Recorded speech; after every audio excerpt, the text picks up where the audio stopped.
Hola, bienvenidos a este su espacio consultorio fiscal. En esta ocasión tenemos una serie dedicada a temas corporativos, temas que afectan principalmente a las personas morales, pero no por ello pues son de interés general, dado precisamente los efectos fiscales que tiene y legales que tiene todos estos actos corporativos que vamos a tratar. En esta ocasión pues el tema va a ser liquidación de sociedades. Tenemos yo creo que en general pues muchas personas morales que a lo mejor ya no están activas, que seguimos presentando declaraciones en ceros, si bien nos va, o en muchos casos se han quedado ahí en el olvido y pues eso no implica que no vayamos a tener algún problema en el futuro con el Servicio de Administración Tributaria, que nos vaya a requerir todas esas declaraciones y todas esas obligaciones fiscales pendientes de cumplir. Por eso la importancia de este tema, la liquidación de sociedades. Y pues en esta ocasión les agradecemos tanto al Colegio de Contadores como al Colegio de Notarios de la Ciudad de México, pues que nos hayan apoyado para la realización de este programa y pues bueno, les damos la bienvenida a sus representantes. Voy de izquierda a derecha. Pues nos acompaña a la mesa el contador público certificado Jesús Guillermo Mendieta González. Bienvenido y muchas gracias. Muchas gracias por la invitación. Él es especialista en materia fiscal por la Universidad Panamericana, es socio de la firma Mendieta y Compañía, Sociedad Civil, integrante de la Comisión de la CROS, del Colegio de Contadores Públicos de México, miembro del Consejo Editorial de la revista Veritas y asesor de la Vicepresidencia del Colegio de Contadores Públicos de México, integrante y miembro de la Comisión de AGAF del Instituto Mexicano de Contadores Públicos desde 2017 hasta la fecha. Pues nuevamente, muchas gracias. Gracias. Y también nos da mucho gusto recibir en este espacio por parte del Colegio de Notarios al notario Tarcisio Sánchez Ulloa. Bienvenido a esta su casa. Muchas gracias. Él es el notario número 159 de la Ciudad de México. Es licenciado en Derecho, egresado de la Facultad de Derecho de la Universidad Nacional Autónoma de México. Es especialista en Derecho Civil por la Escuela Libre de Derecho, integrante de la Comisión de Comunicación del Colegio de Notarios de la Ciudad de México y también es docente en el Instituto Tecnológico Autónomo de México, en el ITAM. Pues nuevamente gracias a los dos, bienvenidos a este espacio. Y pues si les parece vamos a iniciar pues desde la parte jurídica, ¿no? ¿Qué es una liquidación de sociedades? Sí, claro que sí. Muchas gracias por la invitación nuevamente y un gusto compartir la mesa con ustedes. Bueno, la liquidación, podríamos decir que en términos muy simples es un procedimiento, a final de cuentas es una serie de actos que tienen como finalidad última el poder terminar con el patrimonio de una persona moral que ha sido disuelta, quedado disuelta, y eventualmente poder entregar, si es que hay algún remanente, ese remanente a los socios. Aquí habría que tal vez ir un paso atrás, porque ya para hablar de un proceso de liquidación tenemos que hablar antes de que existió una disolución de la sociedad. Para decirlo llanamente y en términos coloquiales, pues la persona moral tiene que primero morirse, ¿no? De alguna manera, y entonces el proceso de liquidación sería, si me permiten el símil, en una persona natural o física sería tanto como tramitar su sucesión, su herencia, es decir, ya falleció la persona, ahora qué vamos a hacer con este patrimonio. Hay que ver desde luego, como todo patrimonio, habrá derechos, es decir, un activo, habrá un pasivo, es decir, obligaciones, pero puede ser el caso de que eventualmente pues, sean más deudas que los derechos o viceversa, ¿no? Entonces, toda esa serie de actos que va a implicar la liquidación tienden justamente a poder resolver qué tenemos en ese patrimonio. Y una vez que sabemos qué tenemos en ese patrimonio, pues terminarlo, es decir, pagar lo que se deba, cobrar lo que se le pueda deber a la persona moral, vender los bienes de la sociedad, es decir, realizar toda esa serie de actos que nos permitan, vamos a decirlo, y seguro el contador lo dirá en términos más técnicos, pero dejarla en ceros para que eventualmente lo que pudiera ser un remanente, eso se le puede entregar ya a los socios. Recordemos que las personas morales, sobre todo las personas morales mercantiles, las sociedades mercantiles, pues a final de cuentas tienen un fin preponderantemente especulativo, de especulación. Cualquier persona que se convierte en socio o accionista de una sociedad lo que busca es ganar. Entonces, a final de cuentas, es en la liquidación donde va a poder saber qué tan bien o qué tan mal le fue en ese negocio, porque entonces va a poder decir, ok, ya se liquidó el patrimonio, es decir, se hizo todo lo necesario para poder ya no tener acreedores, ya extinguir todos mis créditos con el SAT, mis créditos laborales, seguridad social, etcétera. Ahora sí, ¿cuánto nos queda? Entonces vamos a repartirlos. O chim, resulta que nos quedamos no solo en cero, sino que resulta un pasivo de la sociedad y pues no resultó el negocio para el socio, incluso puede ser que exista una responsabilidad para el socio, ¿no? Entonces, nada más para terminar esta idea preliminar, bueno, primero tendríamos que pasar por un acto de disolución o un hecho que lleve a la disolución de la sociedad, o sea, terminarla, sin que ello implique que termine la personalidad jurídica, como sería en el caso de una muerte de una persona física. Aquí la personalidad jurídica tiene que seguir y ya una vez disuelta la sociedad entrará este proceso de liquidación. Sería el símil de que la persona física entre en sucesión, ¿no? Sí. Digamos, en procedimientos y en sí, trámites y demás, ¿no? Con la particularidad aquí de que la persona moral, como a final de cuentas no tiene una realidad material, pues sí se le puede reconocer que esa personalidad subsiste, nada más que cambia. Por un lado, ya no puede seguir realizando sus operaciones habituales, desde luego, y el órgano de administración que antes podía recaer en un consejo o en un administrador o gerente único, ahora va a pasar a un o varios liquidadores que van a encargarse únicamente de concluir las operaciones pendientes. Ya no se pueden iniciar nuevos actos, ya no se pueden realizar cualquier actividad tendiente a cumplir el objeto social, sino que son actos meramente para concluir y poder llevar exactamente a esta sucesión, ¿no? Fiscalmente, ¿qué efectos tiene que se acuerde la disolución de la sociedad? Que vamos a ver si siempre es un acuerdo o cuáles son las causas de disolución, ¿no? Pero fiscalmente, ¿qué efectos se generan en el ejercicio fiscal que venía corriendo? ¿Qué avisos se tienen que presentar? ¿Qué declaraciones se tienen que presentar cuando ocurre el inicio de la liquidación, digamos? Como bien lo apuntó el licenciado, al final del camino fiscalmente la empresa sigue su curso y es lo mismo que pasa haciendo el símil que me pareció muy correcto de las personas físicas que fallecen, ¿no? O sea, en estricta teoría la autoridad, mientras no tenga el acta de defunción y se dé el aviso de baja en el RFC, haciendo el símil en personas físicas, la sociedad tiene que seguir cumpliendo como si no hubiera pasado nada. Pero el objetivo ya es otro, ¿no? El objetivo ya es otro, la disolución. Sin embargo, hay que seguir los pasos previos que comentó el notario, precisamente a efecto de poder llegar y presentar las obligaciones, ya sea el aviso, en este caso primero la disolución, luego el inicio de la liquidación, que es mediante un acto jurídico, para posteriormente presentar los avisos de inicio de liquidación, la autoridad revisar en ese ir y venir de lo que comentó el notario de deudas, activos, pasivos y capitales y repartos. En ese sentido, también la autoridad está dentro de los acreedores en decir, a mí me debes o no me debes impuestos. Y después seguirían las fichas de trámite, que hoy en día no son parte jurídica dentro del reglamento, código o ley.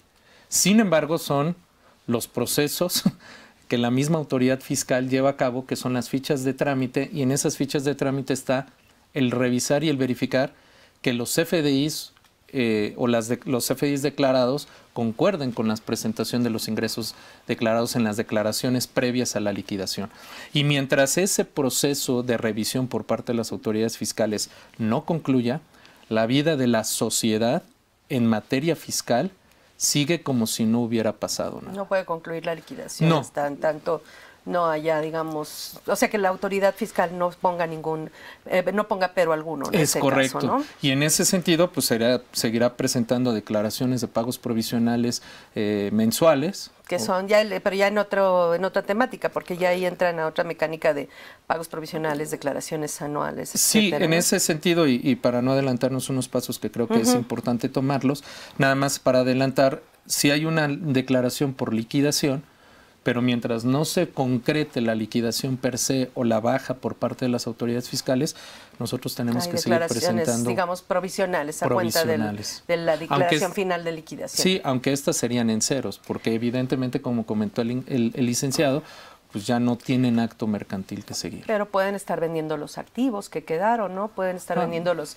inventarios que se quedaron ahí todavía, porque ya, si bien es cierto que no es la idea de continuar fabricando, comercializando, vendiendo, pues sí la idea es que si ya tenemos un patrimonio formado por bienes, derechos y obligaciones, pues tenemos que tratar de convertir todos esos bienes y derechos en dinero para repartírselo a los socios, ¿no? Y entonces es realizar los bienes, venderlos, hacer lo que se pueda, liquidar todo lo que se pueda, valga, no quería utilizar la misma palabra, pero vamos, hay que tratar de deshacerse ya de los inventarios, de los activos fijos, pagarle a los acreedores, a los proveedores, hasta donde se pueda, ¿no? Sí, y en ese sentido, y perdón que interrumpa, y en ese sentido, partiendo de la parte jurídica y la parte fiscal, creo que nos olvidamos de una parte que es la financiera contable.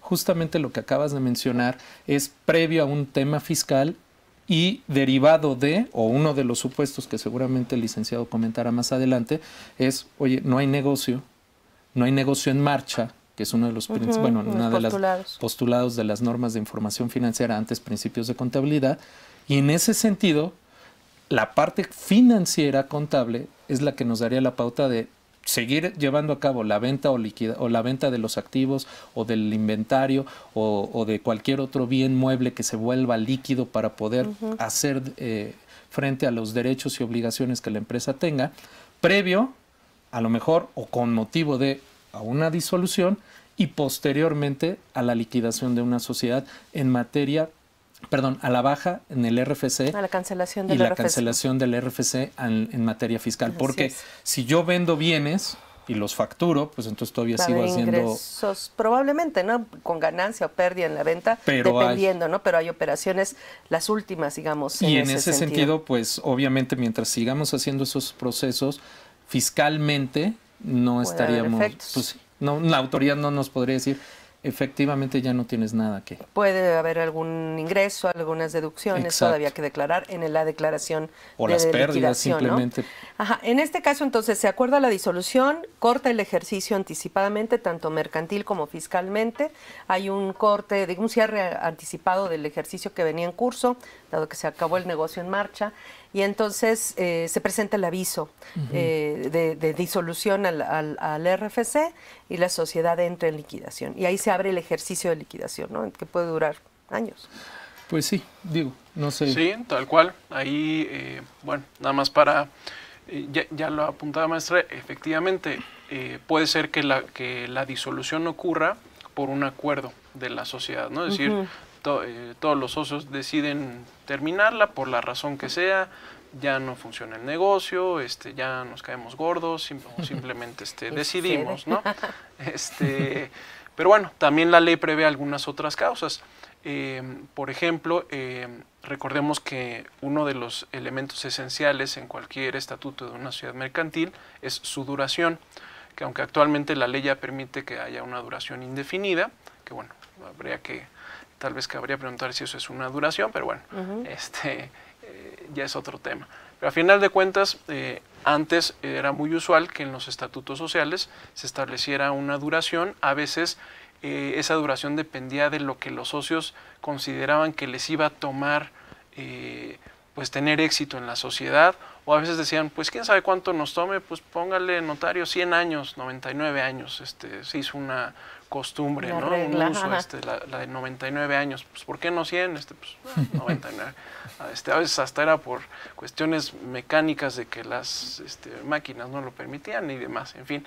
Pero bueno, hay una duración establecida y puede ser que se llegue al término de esa duración, y esa es una causa, es la primera causa que establece la ley, y ese es un caso relevante porque ahí no hay que tomar ningún tipo de acuerdo. Ahí opera simple y sencillamente, al llegar el término, establece la ley que queda disuelta la sociedad y no se tiene que llevar a cabo ningún acto corporativo. Es más, no podría llevarse ningún acto corporativo como para decir, no, mejor la prorrogamos. Si llegaba el término, se acabó la sociedad y empieza el proceso de liquidación. Otro caso es, ahí sería por un acuerdo, pero a final de cuentas puede ser que se haya establecido otro elemento esencial de las sociedades, es establecer el objeto social, a qué nos vamos a dedicar, y puede ser que ese objeto haya sido muy acotado, muy limitado, y que se haya cumplido. por ejemplo, participar en una licitación, única y exclusivamente en un concurso, y resulta que participamos, no ganamos, o ya ganamos, ya se terminó, pues ya se cumplió el objeto, ¿no? O se vuelve imposible de cumplir el objeto, tal vez la sociedad va a realizar una actividad o pretende realizar una actividad preponderante que hoy es permitida, vamos a decir, para cualquier sociedad mercantil. Y resulta que el día de mañana cambia la ley o cambia alguna situación económica, o legislativa o hasta constitucional en el que la actividad que pretende hacer la sociedad ya no la puede hacer una sociedad mercantil, vamos a suponer que queda reservada al Estado, alguna situación de esa naturaleza, pues también ya se vuelve imposible la consecución del objeto y trae la disolución de la sociedad. También recordemos que las sociedades requieren un mínimo de socios, ¿no? Depende del tipo social. La sociedad anónima, que es la que vemos prácticamente todos los días, pues requiere al menos 2 socios. Entonces, en el caso de que quedara o se consolidara todo el capital en una sola persona, pues también tendría como consecuencia la disolución. Y también establece la ley cuando se pierde el capital en más de 2/3 partes. También por resolución judicial o administrativa. Entonces, digamos, todas estas causas que establece la ley van a traer como consecuencia la disolución. Como decía, en un caso no requiere ningún tipo de acuerdo corporativo, ningún acto. En los otros supuestos sí se tiene que verificar. Hay algunos casos donde ocurre por un hecho, pero se tiene que verificar, dice la ley. Entonces se reuniría la asamblea y decían y acordarían que, bueno, sí, se reconoce que se ha cumplido con alguna de las causas o que deciden libremente, con base en el principio de la autonomía de la voluntad, terminemos, ¿no? Y entonces, como bien decía maestra, empieza la liquidación, empieza este ejercicio irregular que podrá durar 10, 20 años, pensemos... Hay casos emblemáticos, sí, ¿no? En ese sentido, creo que Luz y Fuerza del Centro. ¿Cómo cuántos años duró? No tengo idea, pero fue muchísimos años. Décadas, sí, sí. Es un caso emblemático, desde luego, pero sí, efectivamente puede ser así. E incluso, otro caso, o bueno, un punto que resulta relevante es que la ley establece que la ley conserva su personalidad hasta en tanto no se termine la liquidación. ¿Y qué implica terminar la liquidación? Pues que ya no quede ningún acto pendiente de esa sociedad. Puede ser que ya se hayan vendido todos los bienes, que se hayan cobrado todas las deudas, que el liquidador piense que ya lo hizo. Pero puede ser que el día de mañana, 10, 15 años después, venga un acreedor y diga, oigan, pues es que a mí no me han pagado, ¿no? Brevemente, en 2 segundos, les comento un caso muy de la práctica notarial. Personas que le compran a empresas, a sociedades, un terreno, una casa, un departamento, no hacen la escritura, sino que lo hacen en un contrato privado, y resulta que la persona tiene su contrato privado 20 años y nunca escrituró, y entonces, ¿a quién le va a pedir que escriture? Pues a la sociedad que le vendió, y resulta que investigando ya está liquidada hace 10 años, pero ya el liquidador pensó que ya estaban cumplidas todas las operaciones pendientes y no. ¿Ahí no hay una verificación en el registro público de la propiedad, por ejemplo? No, como es una situación al final de cuentas irregular, el contrato privado no es la forma que establece la ley para la transmisión de propiedad, pues no se puede inscribir. No, por eso, pero debería estar inscrito todavía el terreno a nombre de la sociedad, ¿no? A nombre de la sociedad, sí, exacto. Ahí puede ser ahí por una omisión de los liquidadores, o puede ser incluso por desconocimiento, porque recordemos que parte del proceso es que los administradores le entregarán a los liquidadores toda la información, los documentos, los libros, etcétera. Entonces pues, le pueden decir, bueno, pues ahí está todo, ¿no? Pero pues tal vez no es todo, efectivamente. El liquidador se vuelve el representante legal de la sociedad a partir de ese momento. Así es. Una vez que se nombra, ¿no? En el acuerdo, o si es que hay un acuerdo de disolución, ahí se le nombra al liquidador. Sí, la ley determina que se convierte en representante legal siempre y cuando ya esté inscrito su nombramiento en el registro público de comercio. Y en ese caso, ¿qué opera en materia fiscal? Porque teníamos a un administrador único, presidente del Consejo de Administración, que era el representante legal, que puede no ser el mismo, la misma persona que el liquidador. Y obviamente su e-firma estaba ligada a la e-firma de la sociedad. Entonces, en ese caso, ¿qué trámite hay que hacer para que Bueno, el liquidador ahora quede como representante legal desde el punto de vista fiscal? En ese sentido, el liquidador va a tener que, bueno, primero aceptar el cargo o la propuesta que la Asamblea haya otorgado, que no necesariamente tiene que ser el mismo representante legal o los accionistas, puede ser un tercero.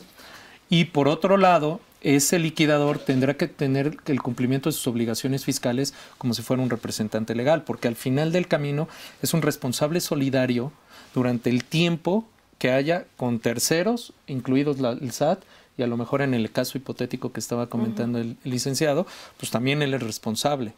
Entonces, ¿cuál es el procedimiento que tiene que llevar el liquidador? También darse de alta, contar con su firma electrónica avanzada, contar que esté localizado, que cumpla con sus obligaciones fiscales, que esté en el acuerdo y inscrito en el registro público.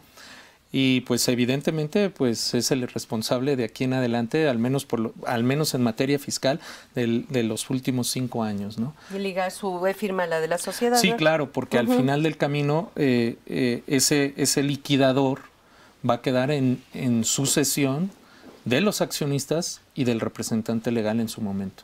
Entonces es un responsable solidario de forma importante en la sociedad. Ahora, yo quería hacer un comentario que creo que me pareció muy importante, sobre todo el retomar que no nada más hay materia jurídica, materia fiscal y materia contable o financiera.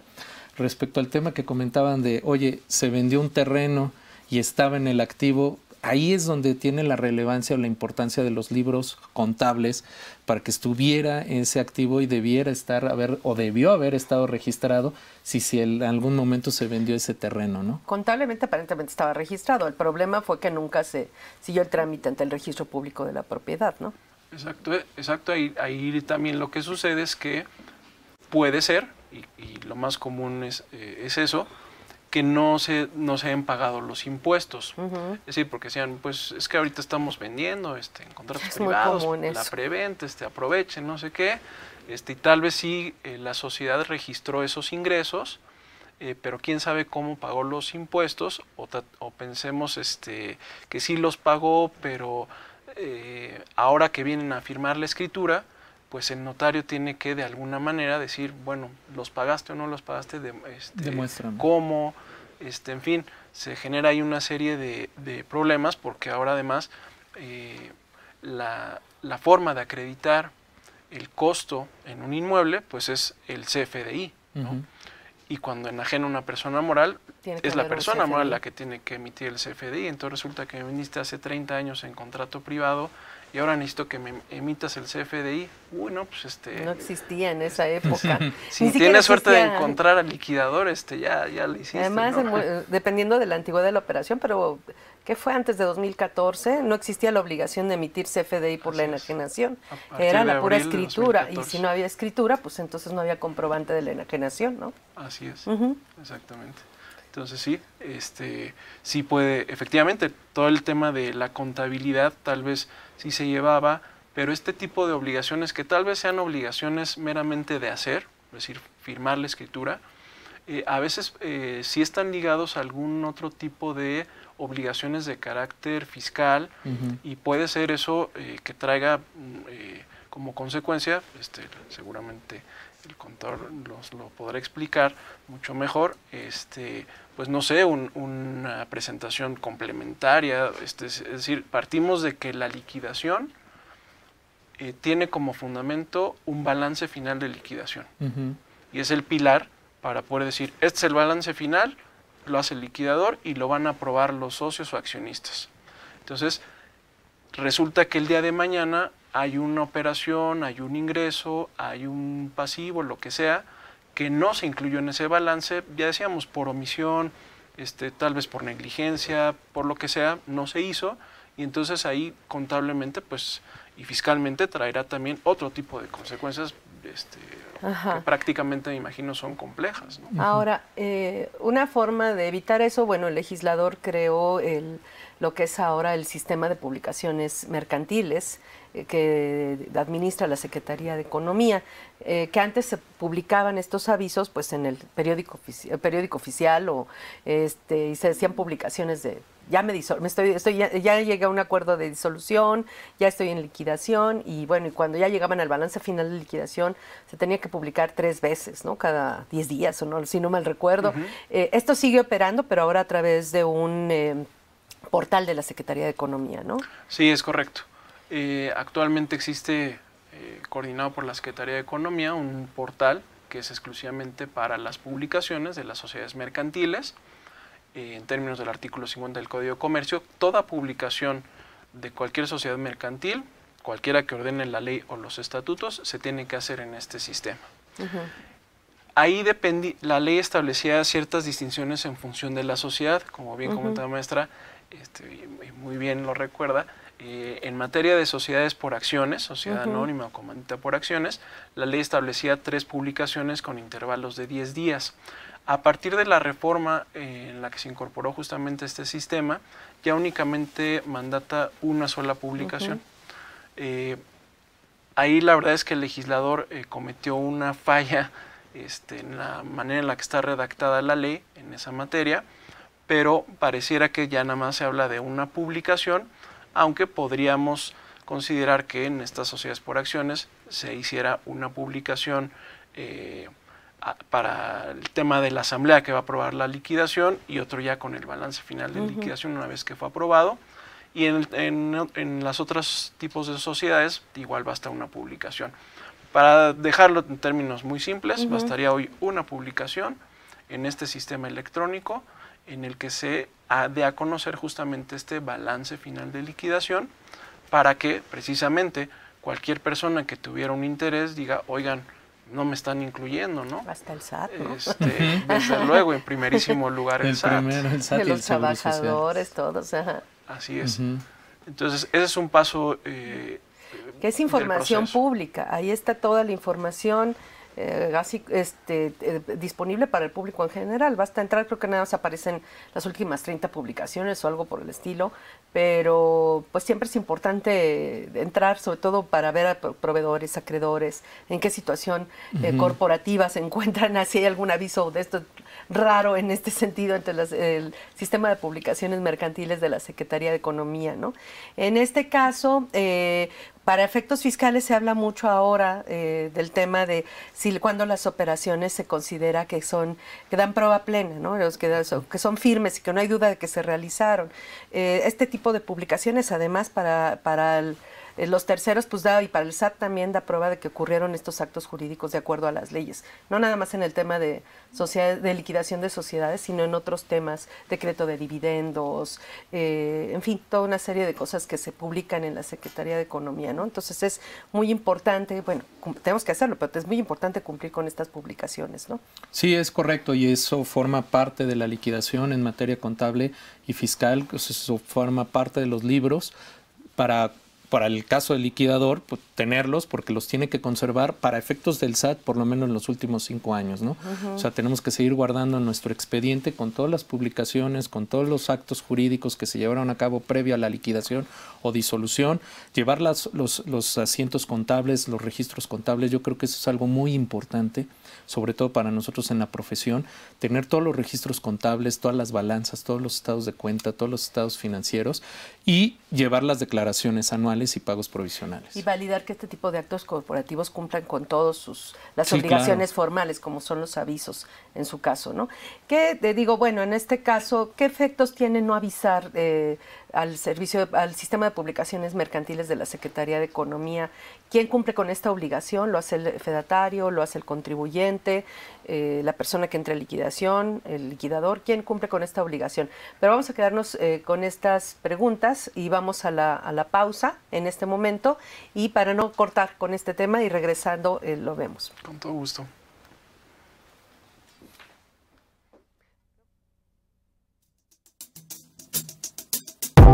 En sus distintas ediciones, la revista Consultorio Fiscal presenta interesantes artículos escritos por connotados especialistas que revisan y analizan temas de corte fiscal, jurídico, laboral y de prevención de lavado de dinero. Igualmente se presentan las principales disposiciones del Diario Oficial de la Federación. Suscripciones a través de la tienda electrónica publishing.fca.unam.mx o en la revista electrónica consultoriofiscal.unam.mx.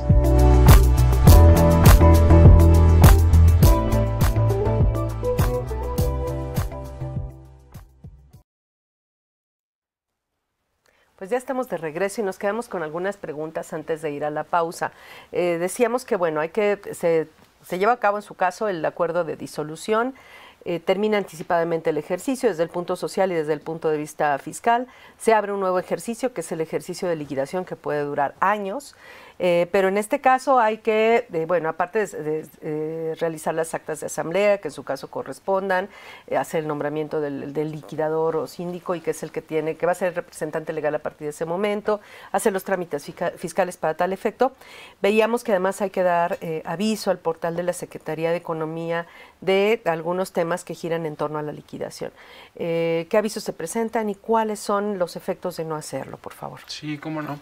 Aquí es importante mencionar que tanto la disolución, el acuerdo que se tome en la disolución o el reconocimiento que se haga de cualquiera de las causas de disolución que ya comentábamos, necesariamente tiene que inscribirse en el Registro Público de Comercio. Eso tiene relevancia con lo que comentábamos hace un momento, porque independientemente de que no se hiciera esta publicación en el sistema de economía o todavía no se haga, el Registro Público de Comercio, que su nombre lo dice, es público, pues desde luego nos puede implicar la posibilidad de que toda persona pueda conocer que una sociedad ya está en proceso de liquidación, porque ya se llevó a cabo la disolución. Entonces es muy importante, dentro de este proceso que venimos platicando, que en tema de disolución, la asamblea de socios o accionistas, las resoluciones que se tomen, ya sea para reconocer o para acordar la disolución, tendrán que protocolizarse ante notario, y una vez protocolizadas ante notario, y es ante notario porque además ahí se va a nombrar al liquidador y se le van a otorgar poderes. Recordemos que los poderes, siendo materia civil, competen exclusivamente al ámbito local, y en ese sentido, pues por eso es que tendrían que ser ante notario, y el notario se va a encargar de hacer la inscripción o de llevar las gestiones para la inscripción en el Registro Público de Comercio. Entonces, eso va a ocurrir tanto en la disolución como una vez que se lleve a cabo la asamblea de liquidación, donde se apruebe el balance final. Entonces, en materia de disolución, para separar, ahí se toman los acuerdos, se protocolizan las resoluciones y se inscriben en el Registro Público de Comercio. Esa inscripción va a tener efectos de publicidad y se hará oponible a cualquier tercero, y entonces ahí sí cualquier acreedor, cualquier socio, cualquier persona puede conocer y puede ir a efecto de ejercitar los derechos que considere que le son atribuibles. Y ahí no va a venir todavía el aviso, ahí viene un aviso en materia fiscal, ya lo comentaba el contador, y ahí el notario sí tiene que intervenir en el caso de que si en el mes siguiente no se ha presentado este aviso, el notario, como auxiliar de las funciones del fisco, tiene que verificar si se dio o no el aviso, y si no se dio, entonces el notario tiene que decirle al SAT, oye, protocolicé esta acta en la que se acordó la disolución y no me han presentado el aviso de la disolución, del inicio de liquidación, pues te aviso, ¿no? Tal vez sí lo dieron y no me avisaron, pero la ley dice, pues tú avísame y yo ya me hago cargo, ¿no? Y después viene, efectivamente, ya ha transcurrido todo el proceso de liquidación, entonces lo que ordena la ley es que lo que se va a publicar en el sistema de economía es el balance final de liquidación. Nada más ese es lo que se va Nada más el balance final de liquidación.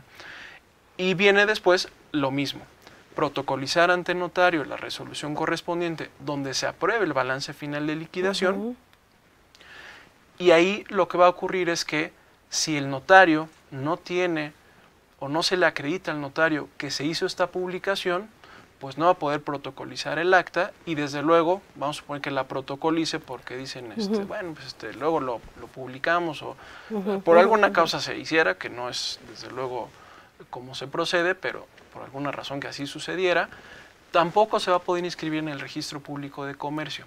Y ese es un requisito indispensable para terminar con el proceso de liquidación, que este balance final, además de que se haya publicado en el sistema de economía, se inscribe en el registro público para que el registro público también cancele la inscripción de esa sociedad, cancele el folio mercantil que le corresponde. Porque hay dos sociedad. cancelaciones, la parte mercantil y la parte del RFC en materia fiscal, ¿no? Es correcto. Entonces, la sanción, digamos, o la consecuencia sería que no va a poderse inscribir en el registro público ese balance final de liquidación si no se ha hecho la publicación en el sistema de Es lo economía. único que se valida en ese momento. Porque hay muchas obligaciones corporativas a lo largo de la vida de la sociedad que probablemente no se publicaron. Por ejemplo, el tema del cambio de accionistas, cualquier venta de acciones o de transmisión de propiedad de acciones por herencia, por lo que sea, se tendría que inscribir tanto a la Secretaría de Economía como a la Secretaría, como el Servicio de Administración Tributaria. Todo esto no se valida ya al momento de la liquidación, no es obligación del fedatario, pero tendría que hacer todo este examen la sociedad, el liquidador, sería recomendable que revisara todo esto, ¿no? Desde luego, el liquidador tiene una obligación que es, no solo es vender, cobrar, etcétera, tiene obligación de justamente ver que no quede ninguna operación pendiente, ni ninguna obligación de la sociedad pendiente. Y esas obligaciones, ya lo decíamos, no solo se limitan al pago, a obligaciones de dar, hay muchas obligaciones de hacer, obligaciones formales que tienen que hacerse y que pueden ser, como bien dice maestra, el dar avisos, ya se comentaba, ¿no? el llevar a cabo ciertas declaraciones que tal vez sean meramente informativas, y todo este tema, ¿no? De revisar si la vida corporativa efectivamente se llevó en orden, porque lamentablemente nos encontramos muchas veces con que efectivamente, aunque la ley ordena que se publique cuando hay alguna transmisión de acciones o participaciones sociales, como no dice si es un acto previo o posterior a la protocolización o al registro, entonces el notario pues no puede obligarlos o forzarlos, o no puede negarse a protocolizar un acta porque la ley no establece, como en otros casos sí lo hace, que sea un requisito previo. Entonces, efectivamente pueden traer ahí cargando muchas obligaciones pendientes, ¿no? Ahora, en materia fiscal, llega el acuerdo de disolución o la disolución de la sociedad por las causas que ya se mencionaron, se presenta la declaración de ese mini ejercicio. Vamos a suponer que el 15 de mayo se hubiera acordado la disolución de una sociedad, tenemos que presentar la declaración de ese ejercicio del 1 de enero al 15 de mayo, irregular, a más tardar dentro de los 3 meses siguientes, que sería junio, julio, agosto, a más tardar el 15 de agosto, forzosamente, ¿no? Desafortunadamente las declaraciones anuales no traen hoy un mes inicial y mes final, ¿no? O sea, se presenta la declaración del 2023, que no sabemos si es de 3 meses, en este caso que entró en liquidación, o de todo el año, ¿no? Es correcto, o sea, no tiene un ejercicio como el balance general o el estado de resultados, no lo tiene. Sin embargo, la presentación se entiende en la declaración anual del 2023, en el ejemplo hipotético que estamos manejando, pues que sería del 1 de enero al 15 de mayo. Y que tendríamos hasta el 15 de agosto, eso no quiere decir que el 16 de mayo sea el día de hoy, pues la presentemos. Eso es por un lado. Yo creo que también otro de los puntos importantes que comentó el licenciado respecto a el periodo o el planteamiento de dar aviso al notario si se presentó o no el aviso de liquidación. Con las sociedades nos pasó mucho a nosotros los contadores durante el periodo de la pandemia, donde también se vino un cambio, sobre todo del tema de liquidación, del cambio laboral, de la reforma laboral que hubo en el 2021, ¿no? Con las fusiones, liquidación, el outsourcing, ¿no? Entonces donde había planteamientos donde o se liquidaba la sociedad, y fue muy común, o fusionaban la sociedad, o se cindía la sociedad. Entonces, durante ese plazo y teniendo pandemia y teniendo en abril de 2021, teniendo el caso de que para presentar el aviso se tiene que pedir cita, no se hace por internet. El aviso de la Secretaría de Economía es con la firma, ¿no? Pero hablando del aviso fiscal del inicio de liquidación, que es al que se refirió el licenciado hace un momento, que tenía un cierto plazo para que se le presentara al notario, pues es justamente donde también nosotros los contadores hubo mucho atraso y los contribuyentes y muchas complicaciones. Tan es el caso que hubo una tesis reciente de la Suprema Corte de Justicia de la Nación, donde esos avisos se tienen que dar mediante un procedimiento de una ficha técnica. Entonces, donde ya ni el código, ni la resolución miscelánea, ni la ley establecían esos periodos, sino que se acotaban a los periodos o plazos establecidos en la ley de sociedades mercantiles o en la ley o en el Código Civil, según sea el caso. Entonces, evidentemente, la Suprema Corte de Justicia de la Nación nos dio esa pauta de decir que la autoridad tenía que cumplir con esos plazos, independientemente de la ficha o trámite que la autoridad por sí sola quería. Pero eso... Tenía que dar las facilidades para poder cumplir, pero ¿no? una de las facilidades administrativas eran las citas, que eran fue las muy citas complicado. que hasta el día de hoy sigue siendo complicado conseguir. Ya no tanto, pero sigue habiendo rezago, y no nada más para estos En todo. trámites, para cualquiera. En pasaportes, en visas, en todo, ¿no? Hasta para inscribir sociedades. Sí, Me ha tocado sí. ver que últimamente se han querido crear, sobre todo las SAS o las sociedades, se han querido crear y ya se tiene el acta, pero no se tiene la cita para la inscripción ante la autoridad de la alta ante el RFC, ¿no? Ajá. Bueno, entonces se presentaba el aviso, se presentaba la mini declaración en este caso de enero al 15 de mayo por este ejercicio irregular, y arranca un nuevo ejercicio del 16 de mayo hasta quién sabe cuándo, cuando concluya el proceso de liquidación. Todo eso es un nuevo ejercicio, del 16 de mayo hasta que termine, que no sabemos cuándo va a terminar. Y es correcto. ¿No? Que concluye con el balance final de liquidación, el acta de asamblea donde se aprueba el balance final de liquidación, ¿no? Ahí digamos que es donde termina el proceso de liquidación, si no estoy mal, ¿no? En este caso. Ahora, en ese caso, pues es un ejercicio y hay que presentar en algún momento la declaración anual del ejercicio cuando termine, ¿no? Pero hay declaraciones mensuales, ¿no? Sí, Eso sí. tú lo acabas Ajá, de comentar muy bien. Al final del camino se cerró un capítulo el 15 de mayo en el ejemplo hipotético, el 16 de mayo se abrió otro, y mientras no concluya el procedimiento jurídico de la liquidación de la sociedad, yo tengo que seguir con el cumplimiento de las obligaciones fiscales. Pero eso es todo fiscales. un ejercicio fiscal, ¿no? Sí, Todo en este caso sería de mayo a diciembre del 2023, y si sigue el plazo, pues hay que hasta estarlo que presentando. concluya. Si terminara la liquidación el 30 de octubre de 2026, pues entonces el ejercicio sería del 16 de mayo de 2023 al 30 de octubre de 2026. Todo eso es un solo ejercicio para efectos fiscales, ¿no? Sí. Pero hay cortes anuales, que eso correcto. sí, eso es, lo dice el artículo 12 de la ley. De aparte que hay declaraciones mensuales, como si nada hubiera ocurrido. E informativas también. Ajá. Hay cortes anuales como anticipados, digamos, a cuenta, como ajustes anuales. Lo que antes eran los ajustes a los pagos provisionales de hace siglos, es algo similar anualmente, ¿no? Cada diciembre es correcto. Vamos a cortar mientras no concluya el plazo de la liquidación. Es correcto, y eso es importante que los contribuyentes y los contadores lo sepamos, porque no es nada más presentar el aviso y ya me lavo las manos y déjaselo todo a la liquidadora. Que aquí en este caso en particular el liquidador es el que tiene que darle seguimiento. Por eso el liquidador, creo yo, desde mi perspectiva, tiene que ser alguien de la materia administrativa, contable o financiera, porque evidentemente no es nada más vender los activos, vender, pagar, sino darle seguimiento a estos trámites que deben de continuar mientras todas no las se obligaciones liquida. formales que a lo mejor se quedaron pendientes de Es cumplimiento, ¿no? Entonces, en ese caso hay pagos provisionales mensuales y hay cortes al término de cada año. Es correcto. Cuando termina cada año de calendario. O sea, en diciembre hay un corte como anticipado en este caso, ¿no? Exactamente. Y hasta que concluya el ejercicio de liquidación, que habrá que presentar una declaración anual. Es correcto.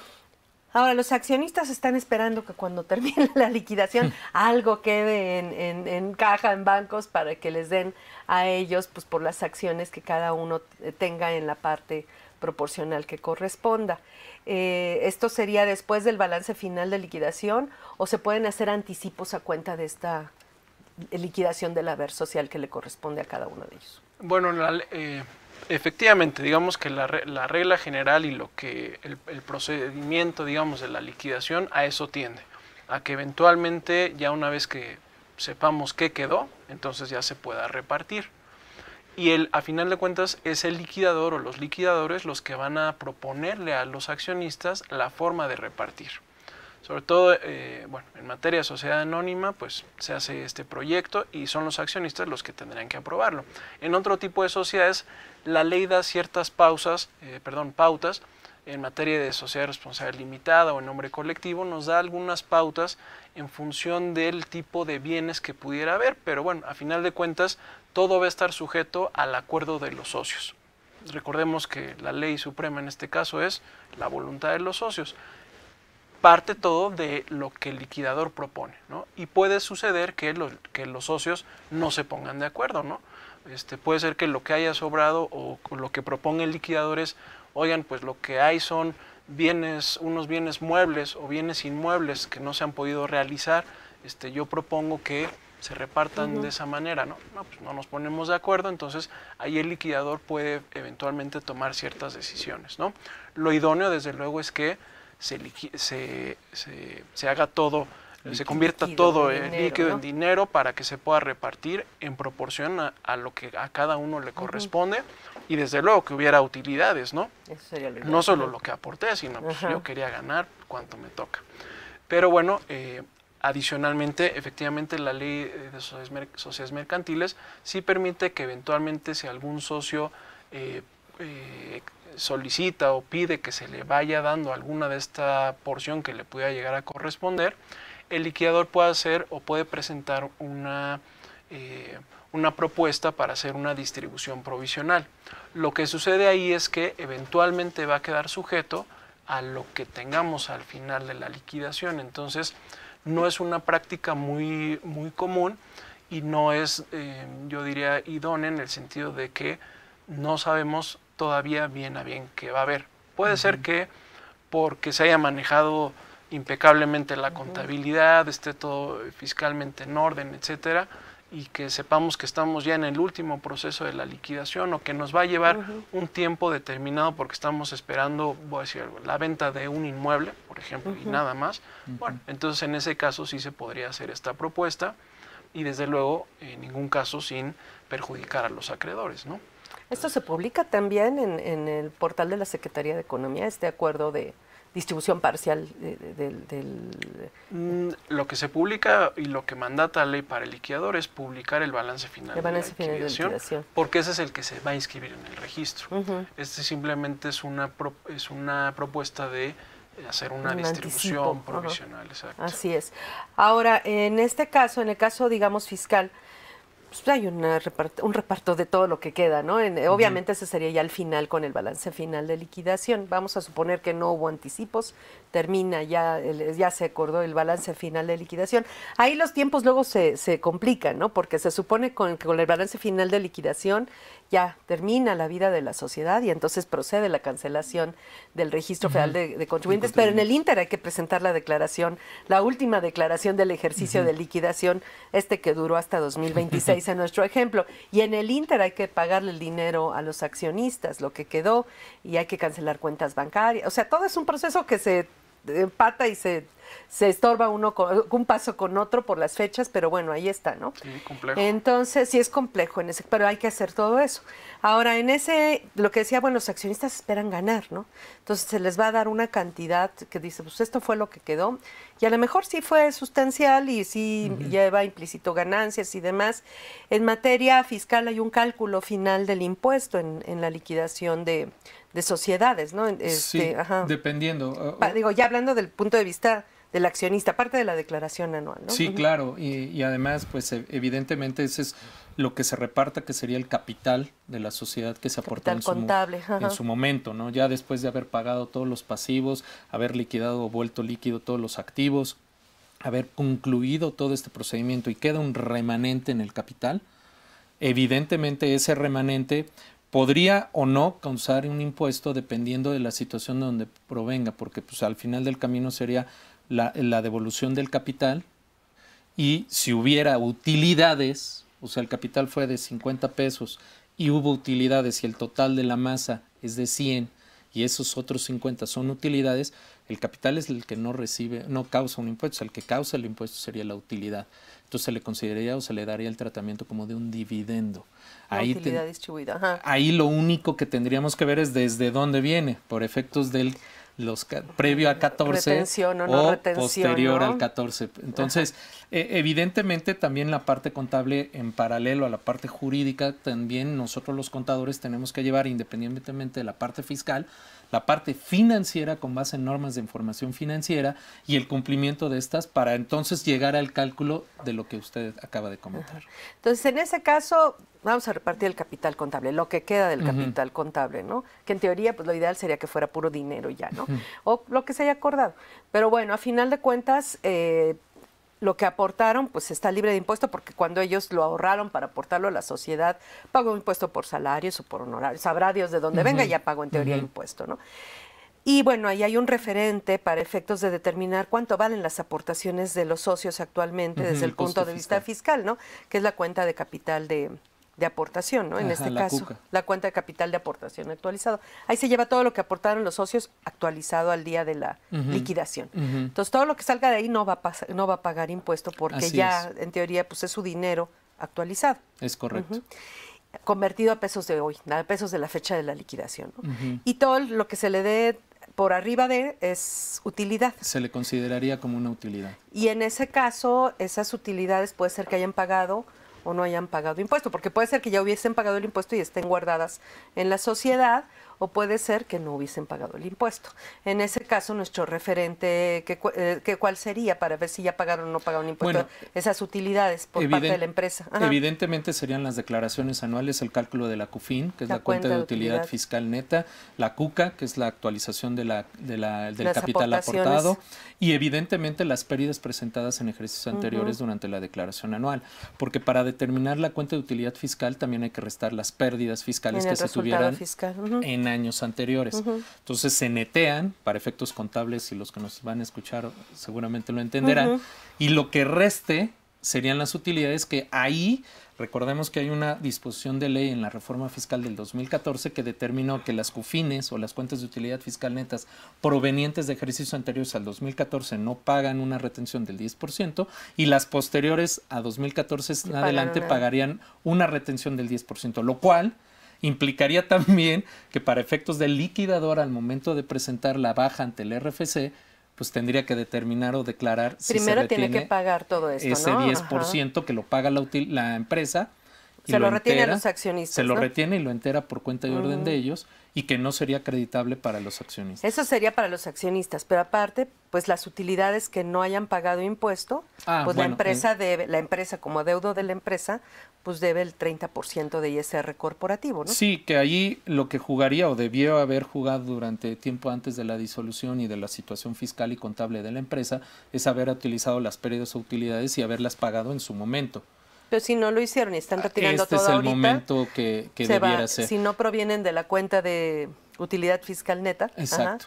Y otro de los puntos importantes que creo yo, o al menos cuando me ha tocado ver liquidaciones de sociedades, es hacer una mini auditoría previa a la liquidación, que muchas de las veces el liquidador, y me ha tocado verlo, me ha contratado a mí como auditor, donde dice el liquidador, previo a esto y independientemente de la cuestión contable y administrativa que la empresa lleve, yo quiero la referencia de un tercero independiente, como nosotros los auditores, en el cual me hagas una evaluación de la empresa para que una debida diligencia esté cumpliendo y no lleguemos a estas situaciones, porque una cosa es lo que la empresa o la administración de la empresa establezca y diga, y a lo mejor el cálculo esté así, y otra la de un tercero que avale y ayude al liquidador, que es tercero independiente, o puede ser tercero independiente, a la administración y al representante legal de la sociedad, para poder cubrir y no tener estos detalles, porque volvemos al tema, el liquidador es el último representante legal o el que va a dar fe de toda esta operación. Pero bueno, entonces hay una comparación final entre el capital contable que queda,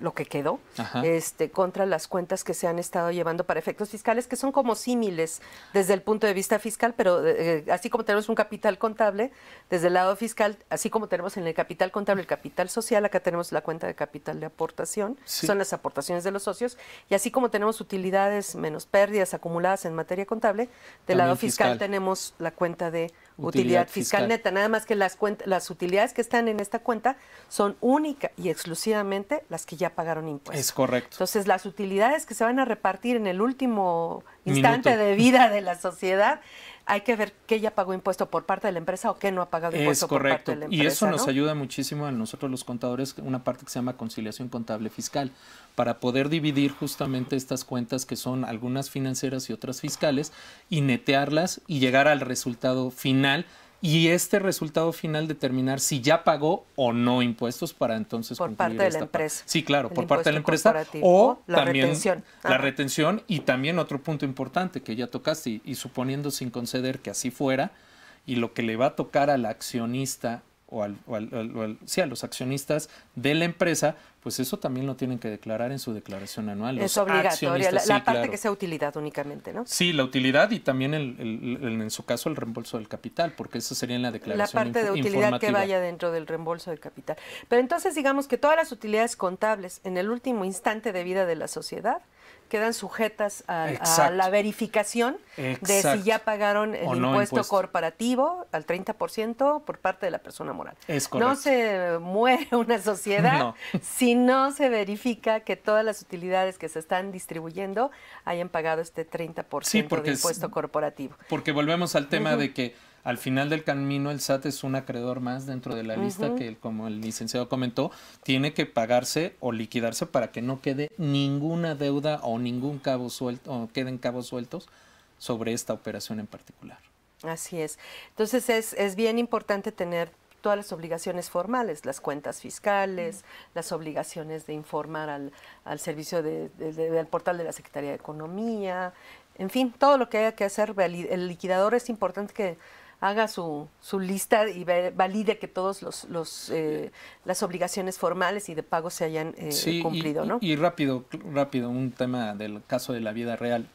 Ahorita con la reforma laboral, la liquidación de sociedades, sobre todo en temas de PTU, cuando se liquidaron en revisiones de la Secretaría del Trabajo y Previsión Social que se atendieron previamente a la liquidación o fusión de sociedades, el tema de la PTU fue un tema importante e interesante que también era o sumaba a que no se podía liquidar una sociedad por parte de los trabajadores hasta que no se pagaran las PTU de esos ejercicios anteriores. Ajá. Es importante todo esto, y de hecho sí hubo muchas liquidaciones. Yo encontré el portal de la Secretaría de Economía y bueno, un mundo de liquidaciones precisamente derivados del tema de la subcontratación en materia laboral. Es correcto. Hay un último procedimiento nada más, si nos quiere comentar, que es para sociedades que realmente no han operado en los últimos 2 años y que pueden hacer su proceso de liquidación directamente en el portal de la Secretaría de Economía, ¿no? ¿No es así? Así es. Sí, se prevé ahora en la ley, pues es para el caso en el que es un caso, pues sí, que se da comúnmente, que bueno, personas constituyeron alguna sociedad, tenían pues, emprendedores, tenían alguna idea de negocio y demás, y resulta que al cabo del tiempo, resulta que fue una sociedad que en términos reales no operó, o que operó durante algún tiempo y después dejó de operar. Y prácticamente son sociedades que no tienen propiamente, al no haber realizado actividades, no tienen un patrimonio, o tienen un patrimonio que está pues muy limitado, muy acotado, y como no están teniendo actividades, resulta que llevan 5 años o más tiempo únicamente presentando sus declaraciones en cero, o incluso no presentan declaraciones, en fin, porque es una sociedad que en términos prácticos no tiene vida, no tiene vida económica, pero a final de cuentas sigue siendo una persona y por lo tanto tiene un cúmulo de obligaciones, desde luego frente al SAT, en primer lugar, y puede tener otro tipo de obligaciones, tal vez por 1, 2, 5 empleados que pudiera llegar a tener. Entonces, la ley efectivamente prevé ahora un procedimiento que se hace a través del portal, establece una serie de requisitos que básicamente es efectivamente que no haya ningún tipo de pasivo ante el SAT, laboral, que se pueda determinar quiénes son efectivamente los accionistas o socios, que todos los accionistas tengan su e-firma, la sociedad desde luego, el administrador también, y entonces lo que se hace es que todo en línea, a través del portal, se va a establecer quién es el liquidador, se va a verificar y van a declarar que cumplen con todos los requisitos que establece la ley, y entonces sin necesidad de pasar ahora sí por este proceso de disolución, inscripción de la disolución, la liquidación, etcétera, el balance final, de todo ese proceso, digamos, que hemos venido comentando, complejo y que puede ser de una serie de diversos actos, aquí lo que se busca es que sea muy rápido, es decir, que en línea se lleve a cabo esta liquidación, se presenten una serie de de declaraciones no de tipo fiscal, sino declaraciones bajo protesta de decir verdad, de que se cumplen con toda esta serie de requisitos. La autoridad fiscal llevará a cabo desde luego su labor de verificación, comprobar que efectivamente ello sea así, y entonces el propio sistema va a permitir la publicación y la inscripción en el registro público de comercio, y con eso queda terminada la sociedad. Se cancela el folio mercantil y el RFC. Así todos. Es. Pues bueno, pues se nos acabó el tiempo, entonces les agradecemos nuevamente en nombre de nuestra facultad, la Facultad de Contaduría y Administración, su valioso tiempo, su apoyo generoso, y a ustedes en lo particular, y bueno, al Colegio de Contadores Públicos de México, al Colegio de Notarios de la Ciudad de México. Nuevamente, gracias. Y recuerden que la próxima semana tenemos un nuevo tema en materia corporativa que va a ser precisamente fusión y escisión de sociedades. Recuerden que tienen una cita con nosotros aquí en este lugar. Los esperamos.